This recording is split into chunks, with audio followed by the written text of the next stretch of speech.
Welcome back to the channel. Welcome to The Conversation. We have finally come up with a name for this show. I think that's going to be it. I like that. The Conversation. So, and we're going to continue to rotate co-hosts. Today I've got my favorite brother from another mother on the show with me, Tom Schmitz. Everybody, you know what? I was thinking about it this morning. I'm going to give you the title, since our dear friend Marshall Ryder has passed, and he had the title of Mr. Ocala. Giving it to you. Yeah, I've been called much worse. To be compared to one of the greatest humans I ever knew in my life, Marshall Ryder, I've been called worse. Today. Marshall was genuinely Mr. Ocala, though, but you could hold a candle to what Marshall did. Marshall Ryder, if I could be mentioned in the same breath with Marshall Ryder, I take that as a win. Yeah, that's my Marshall Ryder. I miss Marshall on a daily basis. Me too. Marshall was just... Marshall's Marshall. He was my bestie. And he could hobnob with the rich and famous. Everybody knew Marshall. Or the Marshall. homeless. It didn't bother. Everybody knew Marshall. Everybody loved Marshall. And Marshall knew everybody's phone number. Everybody. It didn't matter what he had programmed in his phone. He knew your phone number. He knew your phone number from when you were 10. I could call Marshall and say, Marshall, I'm trying to get in touch with so-and-so. Oh, I know them. Here's their number. And he would give me that number. Yeah. Marshall would say things to me. Do you remember, like, when you had an 895 phone number? I'm like, why is this a conversation? Why are we even discussing that? Marshall, I miss Marshall. Yeah. Daily basis. Yeah. Good old Marshall had passed. And Tom and I both would like to give our condolences to one of our other co-hosts, Sheila Arnett, who lost her 36-year-old daughter, Jacqueline Hofstadter, recently last week to cancer. It was a very quick, unfortunate. Lung cancer is a terrible thing. It's a damn shame. So our heartfelt love and prayers go to Sheila, our dear friend, my dear friend. And she always refers to me as her favorite radio host. I said, I'm the only radio host that you know. She goes, pretty much. You're pretty much the only one left in town, radio. Oh, yeah, I am. We're the only local. I know. It's the only local show just for Ocala. Yeah. Gainesville, everybody's moved to Gainesville. Is that what it is? Bob Rose is up there now and everything. Well, Bob was never in Ocala, was he? Well, he would come down and do the show every now and then from the studio that on the square? Used to be on the boulevard. That's what I thought. That's where what's his name? Chip was. Yeah, right? Chip Morrison would do the afternoon show. Chip retires. He. I've people come and go in this town, and you and I are just still here. As much as people hate that, and I'm still amazed. As much as people want us gone, I'm still amazed people listen to me. We're still hanging on. Yeah. I had a guy walk up to me at O'Callahan's the other night and go, "You're Tom Schmitz." I go, in my mind, I go, this could go one way. This could be better. He goes, I listen to you every day. Thanks for what you do. I'd know that voice anyway. I go, well, thanks for listening. Because you never know how it's going to go. You never know. I know. Jimmy Cowan had a call the other day. Somebody said, I saw you on that YouTube show, and I have a question. And so he calls me. He says, it had to be yours because I haven't done any other YouTube shows. So I was like, well. The conversation is what you're talking about. Well, that was political chit-chat back then. But now it's the conversation. Now it's the conversation. So I like that name. That's a good name. It is, because Sheila actually came up with that. I can't take credit for it, but I like it. So let's conversate, and we're probably What are we talking about? Well, you and I, we can't get too far from politics because it's our love, it's our passion, and we're coming up on another political season, whether you're like it or not. We just ended one. We just ended one, but they're already vying for county commission and school board, so it's school board. Don't get me started on that. Oh, can we talk about that later today? Can I talk about Don Browning later today, please? You can talk about Don Browning right now. Oh my God, no! I know you got other things to talk about first. Let's do that, but we could. One of the things I did want to talk about, why I had you in, because we do have some people who filed. I believe that Carl Zalek has refiled for his seat. There's no surprise there. No surprise there. Kathy Bryant has refiled for her seat. Carl has an opponent currently, a young lady named Rachel Sams. She has filed to run against Carl Zalek. And Nancy Thrower has filed, I believe, yesterday or the day before for school board for her reelection. So I haven't seen anybody else. I don't know if anybody else. And her election is going to be during the same. County Commission and school board right now have county. And then there's a special election for school board 2022 because Don Browning, because it was more than 20 months, but till 2024. Right, so there's 4 positions up on school board, 2 currently on county commission. Right, so it's just like city council last time. So Kelly King, I believe, has announced that she's vacating her seat on the school board. Eric Cummings, I'm sure, will run again. Then there's Nancy Thrower, she's running Don again. Browning, And may then or may Don not, Browning. in a special election. Yeah, Don had expressed that he wasn't interested in running again because the job was a little more than he thought it would be. Yeah, 2024, he's not going to run again. Oh, so he's going to run in 2022? Well, he doesn't know yet, but he's leaning towards running. I had somebody call me this morning that's going to run against you, Don. So, yeah, he's leaning towards running in 2022. But Don, he thought it was a part-time job. Yeah, it's not. Not only does he think it's a part-time, he treats it like it's a part-time job because he has so much going on in his life, like tractor restoration. You can't make that up. He said that's a thing. I got a lot. His thing was, I have a lot of irons in the fire. He's a busy guy. I do tractor restoration. I own businesses. I have investment properties. I have a race team that I work with on the weekends. I'm busy. I did this because the governor asked me to, but his people told me all I really need to do was show up. This isn't a full-time. Unlike the rest of the board members, don't treat this as a full-time job. Oh. Well, I ran 2 companies when I served my 8 years on the school board, and I had 3 children still in school. I didn't restore anything, however. I didn't restore tractors, but it was pretty full-time. I remember. It was very full-time. I remember you were running a business that I worked at while you were on the school board. Mm-hmm. You had children still at home. Mm-hmm. You were running another business. And I know that we would watch your school board meetings while we were at the business, one of the business you were running. And then you would come and close that business after the school board meeting. So your days... And so I wasn't counting that because I forgot about that. Because that was the last 3 years. I was talking about my marketing company, which I sold marketing and promotional advertising, and my concrete company that I helped my husband with because I did all the bookkeeping. No, I was talking about your... You were talking about the bar. The bar. I forgot about that. And so you worked... So I had 3 jobs, Don Browning, you worked round the clock. And you would come close the bar. Yeah, because I'd open the bar. I'd have to be there at 10 a.m. So on school board meeting nights, you would work from... Till 2 in the morning. By the time we got done, Cindy from Charlie Horse was my Tuesday bartender because she was the only one I could trust to handle it while I was gone. And her and I'd be mopping floors at 3 a.m. 3 a.m. And then I was back there at 10 to get the beer deliveries. So, bar life is and school board is not just the meeting day. No. And I was always had my real estate license, which I've always been an active realtor for going on 18 years now. So I'm not sure what Don Browning can't do. And I heard he wants his own staff. He doesn't. No. He's hired his own staff. Oh, he hired somebody. At family. Are we paying for it? Family. No. The taxpayers he's paying for it? Oh. Family members. Because when he goes to Tallahassee, he needs a driver because he needs to text and do other work while he's going to Tallahassee. And he needs a driver, and he needs an executive assistant, and he has one. The school board provides one. One executive assistant works for all five board members. Well, he thinks that he should get 20% of that person's time. He should get 1 day a week, Monday through Friday, one of those days, devoted to him. Just devoted to him. So then, and he goes, and the other board members should have the same. So then, the executive assistant, who's also in charge of the agenda for the school board, is also in charge of a huge job. Right, huge job.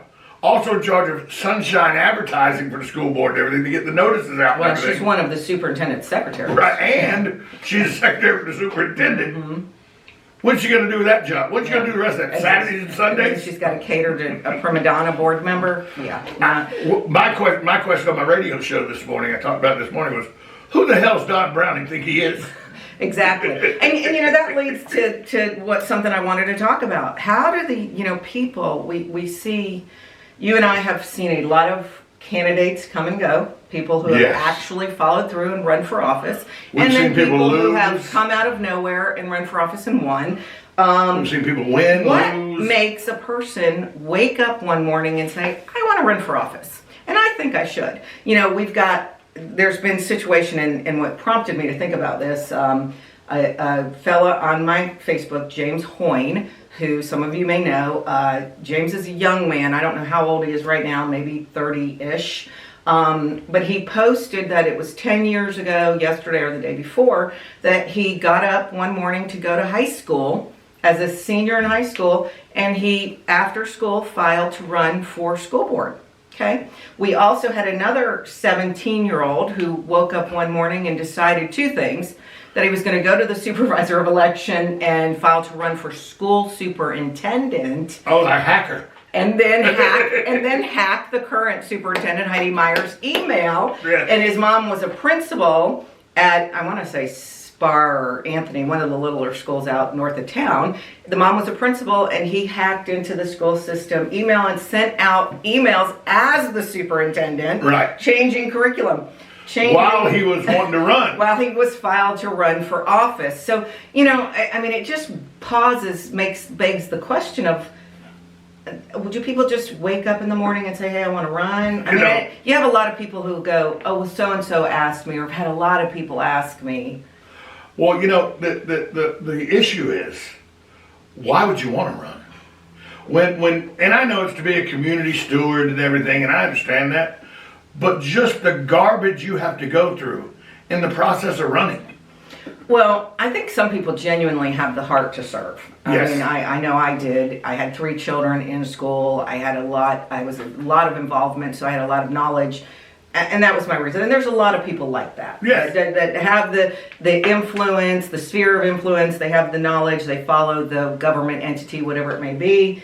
And they're right to serve. But the pain in the neck that it takes during the running process. Well, they don't understand that. Would stop me because I don't have the mentality, first off. I had a conversation with somebody that nobody understands. Unless you've run, you don't understand the magnitude of running a campaign. And then once you do, if you get elected, you don't understand the magnitude of the job's not over. Hence Don Browning. Yeah.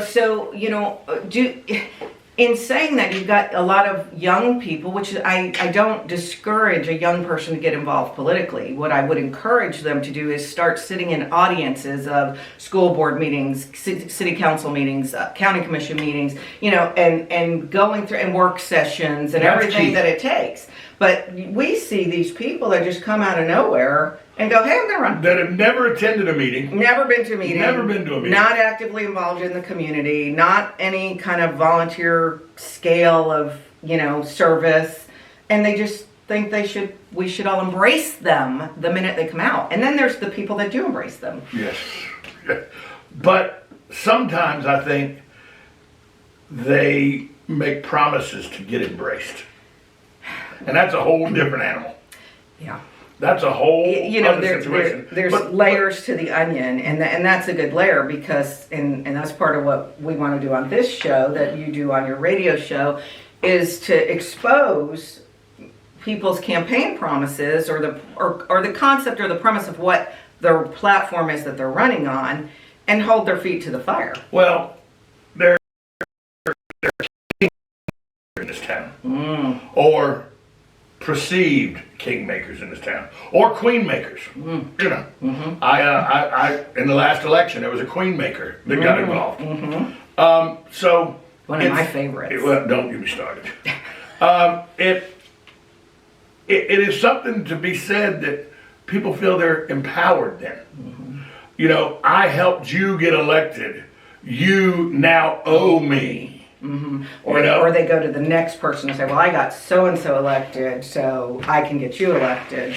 And that speaks to the credibility of that person. Who are they to choose our elected officials? I got a good idea. Some of these kingmakers and queenmakers, you want to get somebody elected? See if you can get me elected. Should be a litmus test. See if you can get me elected. Because I got all kind of issues. Oh, God. But people like you're me. electable. But because of my skeletons, which aren't really skeletons, when you throw them out on the floor and say, hey, there they are, they're not really skeletons then.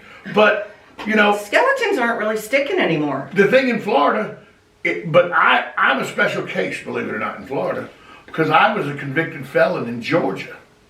In Georgia, all my rights were restored. So I didn't get Florida had no control over my rights. Georgia did. When you get your rights restored in Georgia, your right to vote is immediately restored. Your right to run for office is restored. The only thing you can't do is own a handgun. Let's be honest. Probably best. I don't need to own a handgun.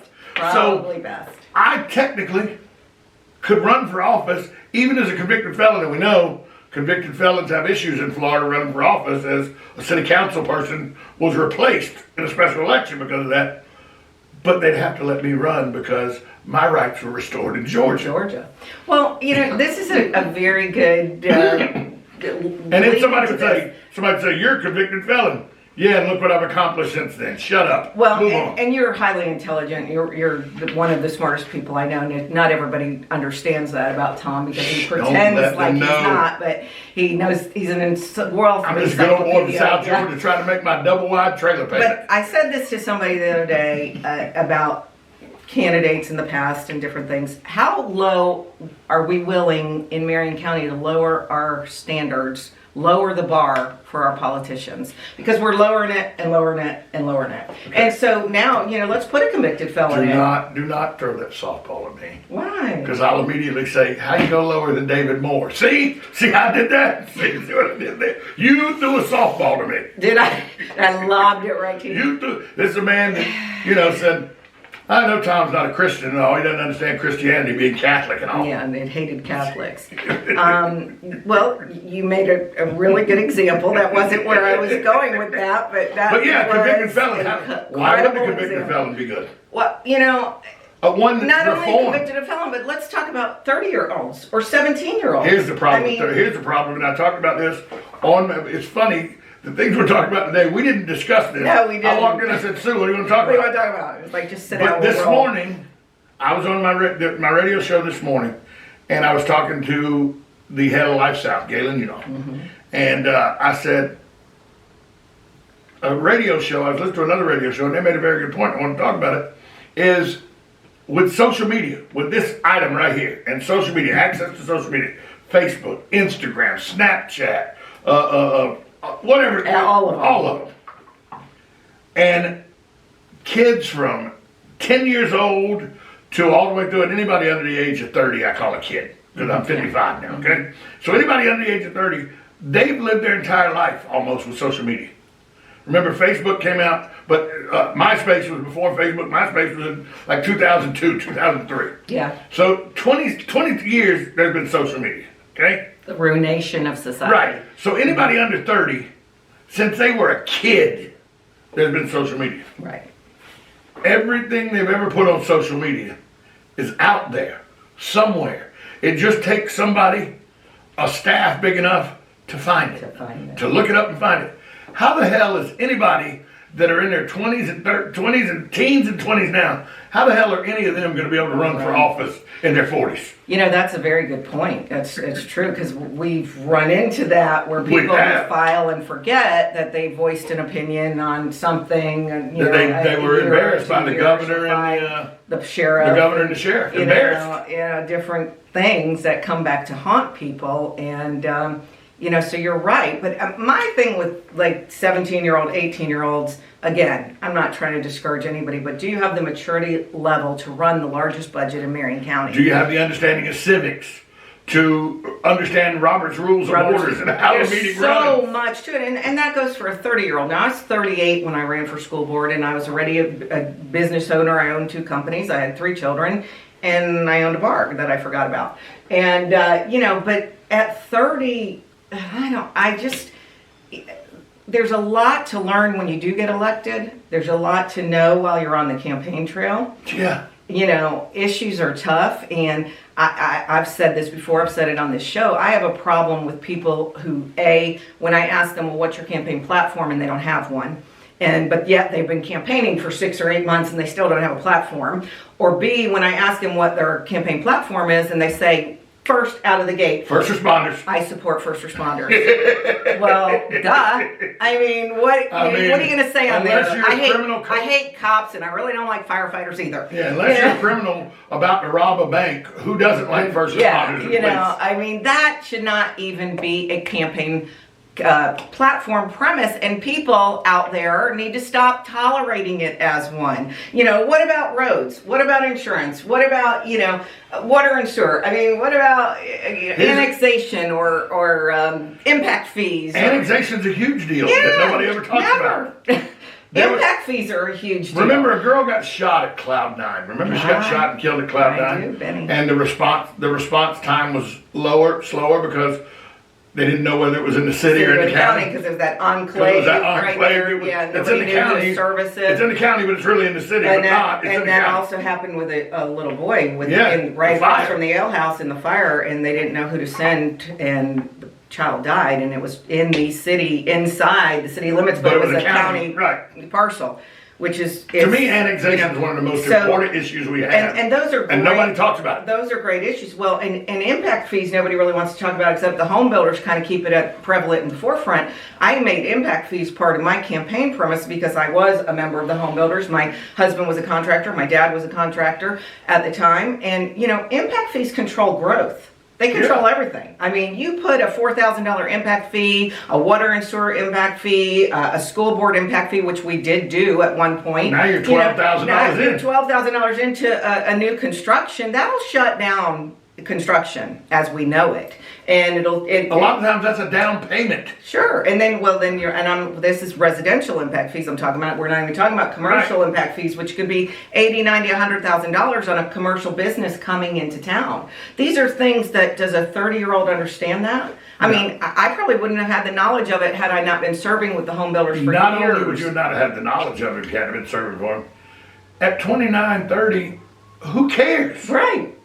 At 29 years old. And that goes for annexation. I was in graduate school at 29 years old in Boone, North Carolina. I couldn't have told you a thing about the government of Boone, North Carolina. And believe me, I have a minor. My minor is in political science. But I was 29. Yeah. I had a life to live. Yeah. I wasn't worried about politics. Well, that was for old people to do. That's right. That's how I looked at it. You're still grown, sure. I mean, I think I had beer to drink, parties to go to. When I first filed, I filed as an independent, and then it was maybe 4 years later that I converted to Republican. But part of when I served on the school system, and this just goes back, I don't know why I'm bringing this up, but I had to serve on city planning and zoning, and they were getting ready to zone in. The Magnolias was just platted and approved by the group of developers, and they were pushing them to provide the city with another, for the developers to pay for a garbage truck to service those 800 homes that were going in there. So I was like, well, throw on a school bus. Because gotta have a school bus in there. You're overcrowding all the schools in the area. We can't just up and build a school. Why not a school bus and things like that? And of course, they poo-pooed me like I was a fool.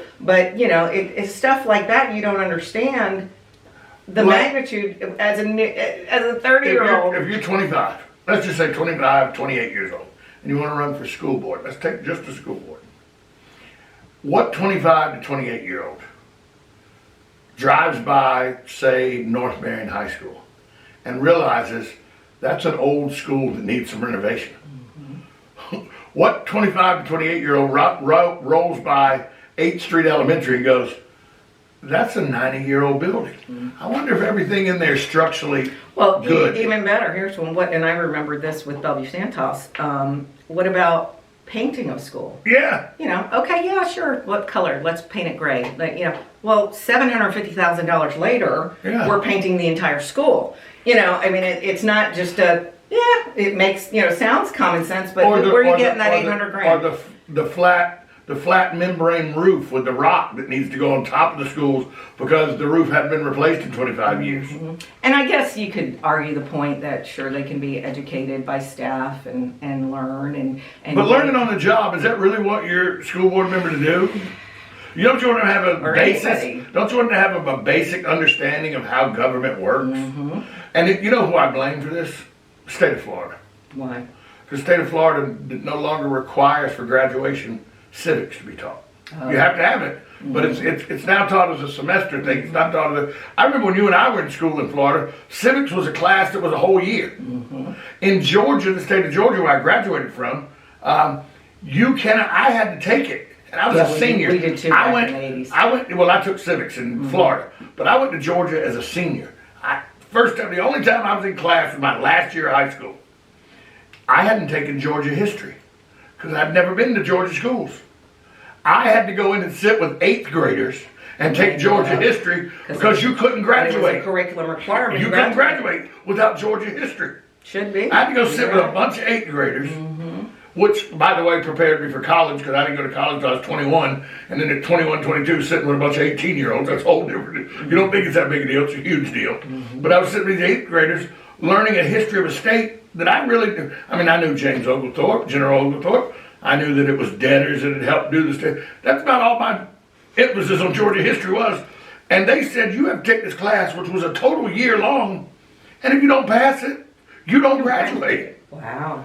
Is it still like that in Georgia? Oh, yeah. That's excellent. It's 8th grade. Well, now you can't get out of the 8th grade without passing Georgia history. Then you couldn't get out of the 9th grade. The only reason I did it is because I had never done it. So we don't teach Florida history. You ask a 20-year-old to explain to you the First and Second Seminole War. And how important, ask a 20-year-old from Ocala about the First and Second Seminole Wars and how important Ocala was in those wars. They'll look at you like, huh? They have no idea. And they have no idea the history of Fort King. Thank God we have, the Fort King preservation that brought all that back. But that's the problem with young kids or young people running for office. They have no basis. They have no educational basis for running for office because they don't know anything about the check. You ask them what checks and balances, they go, old guy, I haven't wrote a check ever in my life. I use a debit card. Yeah, that's, that's true. That's true. Go out one time. I have a 30-year-old nurse in one of my rental properties, and I love her. She's a great girl, very responsible, great tenant, and she always brings me cash for the rent. I'm like, why don't you just write me a check? And she's like, I don't have a checkbook. I'm like, what? How is that even? I don't have a checkbook. What? I haven't had a checkbook in. Oh no, I'm sorry. My business has a checkbook. Yeah. But personally, I don't have a personal checkbook. I haven't had a personal checkbook in 15 years. I don't know that I've written a personal check in a really long time. I haven't had a personal check. I just go, when I need a check, I go to my bank and say, hey, I need a check. They print me one, and I fill it out and give it to whoever I need to give it to. I don't have a check. And by the way, a check registry? What is that? I'll do that. Yeah. I got it on my app now. I don't need a check registry. Oh, but the thing is, we at least had a basis. Well, and if things. you had to do it, you know how to do it. Yeah, because there are still things that require, that you write checks and that you cashier's checks and. But we understood finance. We were taught finance and stuff, which is the basis. Whether you're running a business or whether your personal finances are a couple $100 a month, or you're sitting on a school board that has the largest budget of any governmental body in the county. It's still a budget. It's still financial. And if you don't have a basis for it... It's a basic skill that people should at least have knowledge of. And we're not teaching that. And that, that's going to be another topic for a show because they're trying to do away with MTI. Which is going to turn into a very controversial issue. So you need to stay tuned to what's going on with the school board and the school system. Well, it's a part-time job, though. Yeah, so only watch it part-time. The school board's part-time job. They're about to bring forward a sales tax. I'm not sure for how many $1 million that they want so they can build new county offices at the old Forest High School, which is currently the Marion Technical Institute. But I thought Marion Technical College was supposed to turn into Marion Technical Institute, and they were moving everything over off 200. I think they're trying to put all of those technical programs back to the respective high schools. So if you're in the construction program, you got to go to North Marion. If you're into this program, you got to go to Lake Weir. That's to come, and I don't have all the details on that, but that's going to be that'll be a campaign, definitely. That's a regression, issue. Not a progression. Yeah, that's sad that they're doing that. And Jay Mosley was here, and he talked about how he was on the steering committee to create the finance program at MTI, where that actually did teach basic financial skills like writing checks and keeping a check registry and the whole deal, which is necessary for our young people. So, here you've got these 17 or 18-year-olds that want to file and run for office that don't have any concept of that. How do you go in and talk about programs in the schools when you didn't even... If you can't fill out a 1040 EZ, how are you going to work as a candidate on the school board, the city council, or the county commission? We've got to stop accepting people just because they say, I decided I wanted to run.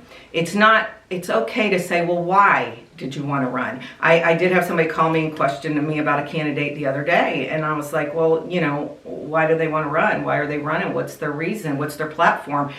They never asked that, but because they ran into someone and the person seemed genuine and nice, they were ready to support them. And it's like, okay, well, that's on you, because I have a rigid screening process that I do for people. I know a lot of nice people that I would never vote for in my life. And again, how low are we going to raise the bar How low are we going to lower it? Not raise it. How low are we going to lower the bar on our elected officials in this county? Well, like you bring up a very good point about why did they run. I still, and I'm going to get into it because with my show, I'm going to reach out, I'm going to get into it. But I, right now, can't think of any good reason Rachel Sams decided to run for county commission. There's a lot there. You know, there's some things there in the past that, with some lawsuits and everything, that aren't going to play well in the political arena. And by the way, Carl Zalek is a seasoned politician.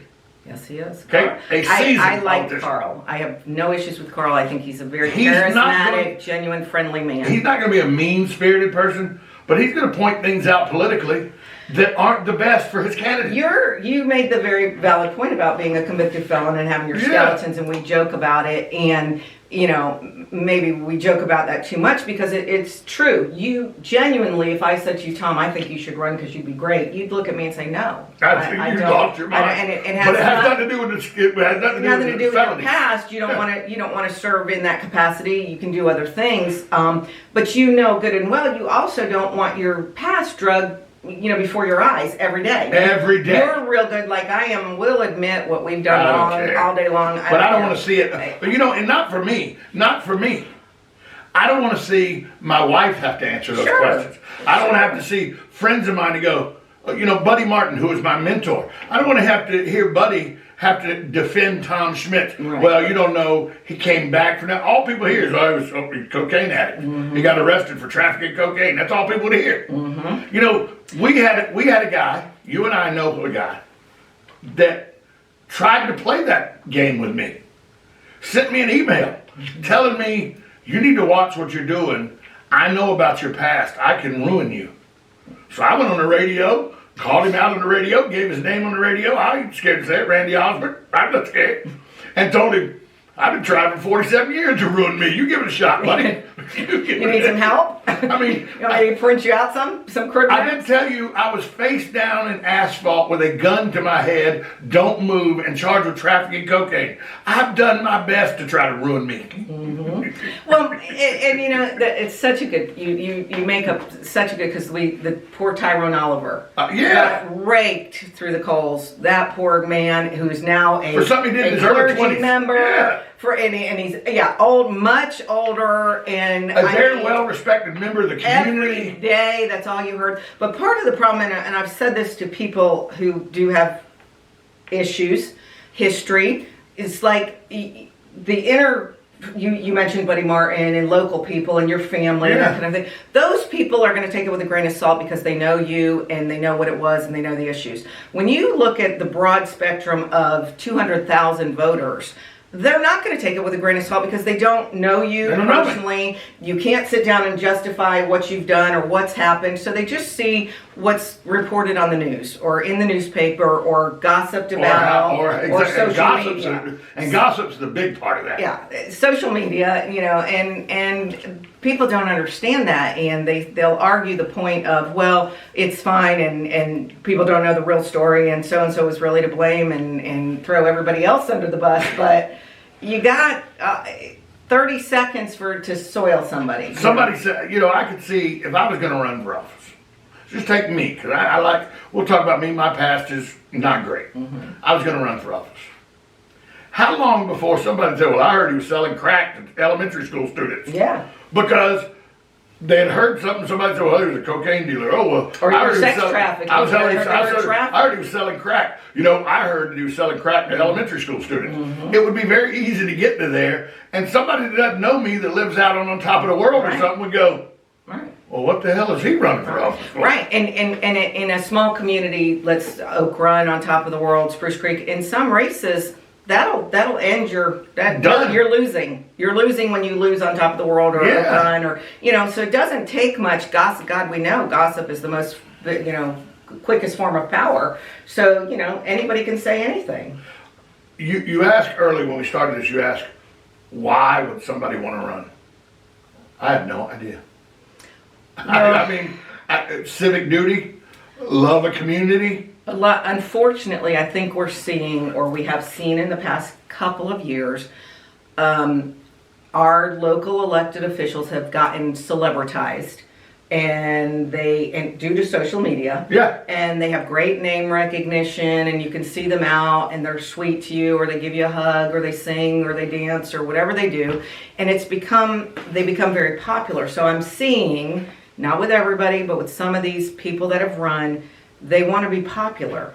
They may never have been popular. That's how you got elected class president. And you know, we all have childhood issues deep down that need to be addressed. Isn't that our first introduction to politics?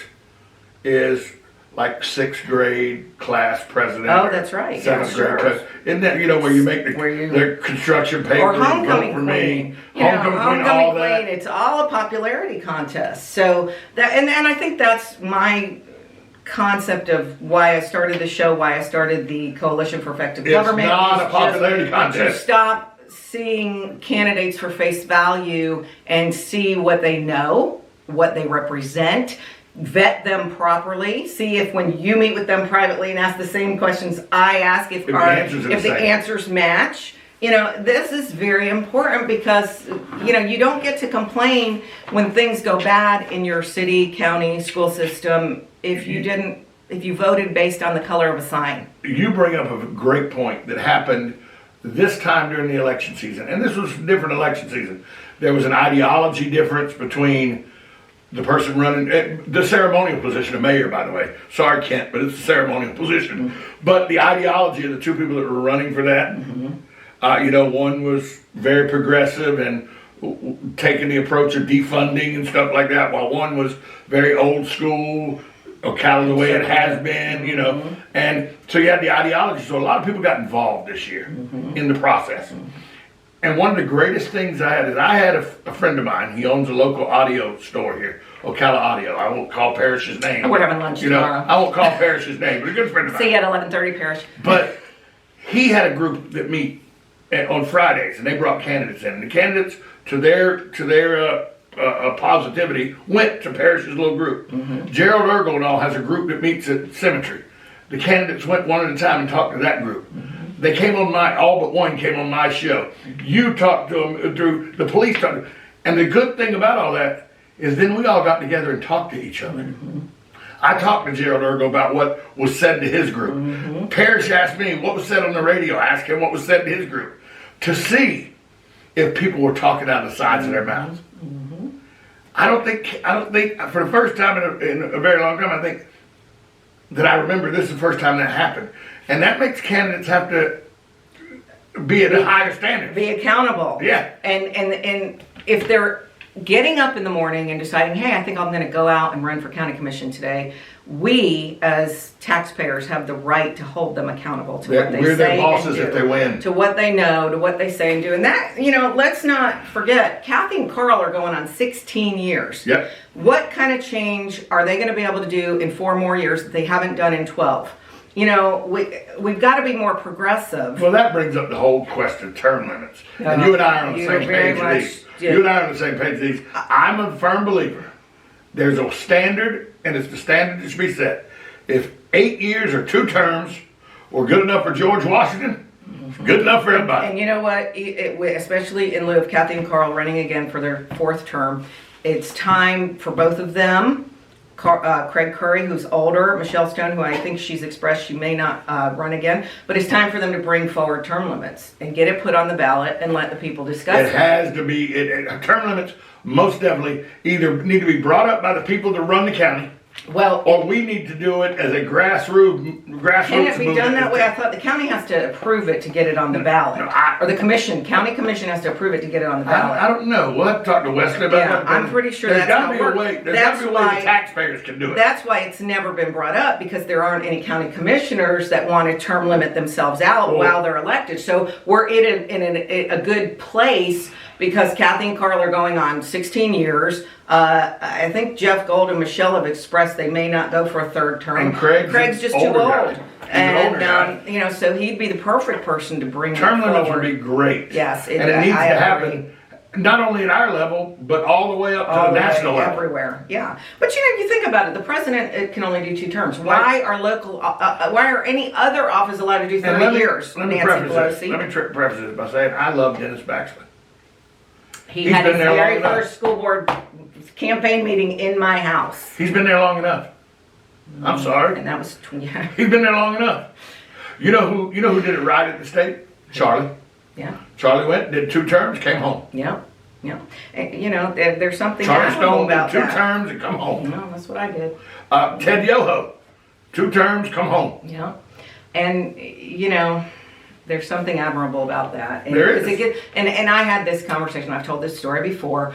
Cheryl Applequist was, she had 2 years ahead of me on the school board that she was there. She was at 8 years, and she said to me, you know, I've done everything that I wanted to do, and I don't know that I can bring any more change or make a difference, and it's just time for me to retire. And when my 2 years, my 8 years was up, 2 years later, I felt the same exact way. I was fighting with Jackie Porter. We were stalling things more than anything. We weren't being effective as much as we could be. And, it's just time for someone else to have a chance. And that's where, Kathy and Carl should be at this point. They should both be like, we've done all that we can do. We are grateful for the service. And in talking to them, I think they're both at about that point. Well, 4 more years. They think there's a little more they can do with annexation and stuff like that, and with certain areas of infrastructure. But after that, yeah, I don't know. What are you going to do? I don't know. I think it's... How many times can you fight with the sheriffs? And you get too autonomous after a certain period. I think the perception is though, I think the perception now though, Sue, and this wasn't the perception 8 years ago. I think the perception is, and it's cyclical, that the county commission's in a good space, city council's garbage.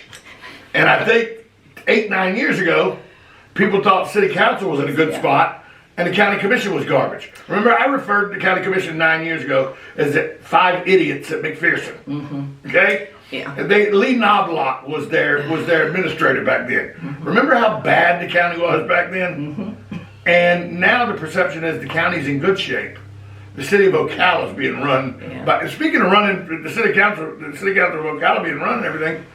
When is somebody going to start talking about the pink elephant in the room, the contract of our city administrator? Well, you lobbed that one right at me. I'm told, and I did not watch the meeting, nor did I listen to it, so take it with a grain of salt.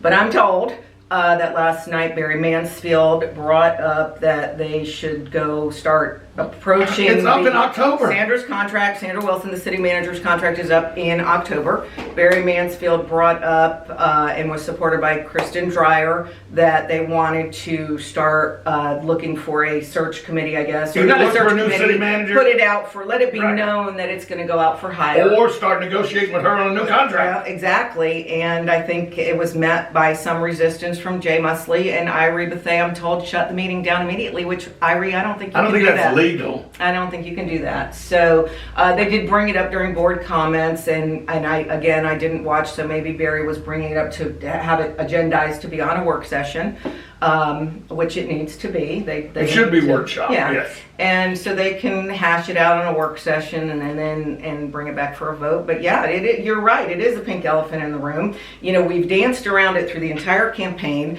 People that were running for city council used that Sandra Wilson, Shane Alexander as their campaign premises. They made the promises whether this candidate was going to keep Shane Alexander, get him rehired. This candidate was going to keep Sandra Wilson and, let her go. So that was all their platforms, which, by the way, which was ridiculous. 4 council members. Irie Bethea was the only one that didn't run. Right. There was 4 council members that all used, 4 city council members that used that as the premise for the election. And that's how they got their donations, and all of the money men threw money at the people that said, yes, I'm going to support this one or that one. And, Kristen Dreyer is a great example because she told the black community that she was going to keep Sandra. Now, 2 months later, she's in office and she's she's looking to get her replaced. Again, campaign promises. You can't tell one side of town one thing and the other side of town another thing. Or one set of union leaders one thing and one community sector another thing. Both sides of your mouth. Yeah, that was my premise for the Coalition for Effective Government, why I put all of the union leaders and several business people together and let's individually vet these and come back to the table and compare notes. The one thing you and I will never get blamed for, Speaking out of both sides of my mouth. No, I just told somebody yesterday, listen, you don't have to guess that I'm mad at you. I'll be the first one to let you know when I'm ticked off. I had a guy come to me and said, it's so funny, a guy come to me about a month and a half, 2 months ago and said, I heard you were talking stuff about me. I go, bruh, if you hear that I'm talking stuff about you, it's because I'm going to tell you, hey, dude, I'm talking stuff about you. He goes, well, I thought that. I go, well, know that. Don't think it, know that. Because if I'm going to say it behind your back, I'm damn sure going to say it to your face. It doesn't bother me a bit. It's so funny that we have so many haters, you and I, because we are so brutally honest that there's not a gray area. It's not like we're making a secret about it. You know, I mean, we're going to tell you. You don't. There's nobody. You're free to hate me, but believe me, I know the reason why. There's nobody that knows me that knows that I don't love Marshall Ryder till the day I pass away, and there's nobody that knows me that knows I don't like David Moore and never will. So. For the record, Marshall Ryder was one of my best friends, and I do like David and Lloyda. But in saying that, okay, well, Tom, this has been more fun than I thought it would be. And you know what we should do? What should we do? We should do this more often. I agree, because put that in the comments whether you think we should do this more often. But then your other co-host, well, Sheila wants to do it with you too, and when Sheila gets back from her situation, well, I am her favorite radio show. She's we'll chime her in and let her take some of the abuse too. But please like and subscribe to the show. Add any comments of show topics you'd love to see us talk, and tell me how much you prefer Tom as my co-host. And you, if you do. You finish it out by telling them where they can find you every morning. Every morning from 8 a.m. to 11 a.m. on WOCA, The Source. I have a show called Ocala Talks, 1370 a.m., 96.3 FM. Join me there every morning if you want to hear more of the garbage I just said. That's right. And hopefully he'll be here with me weekly. And thank you for joining us on The Conversation.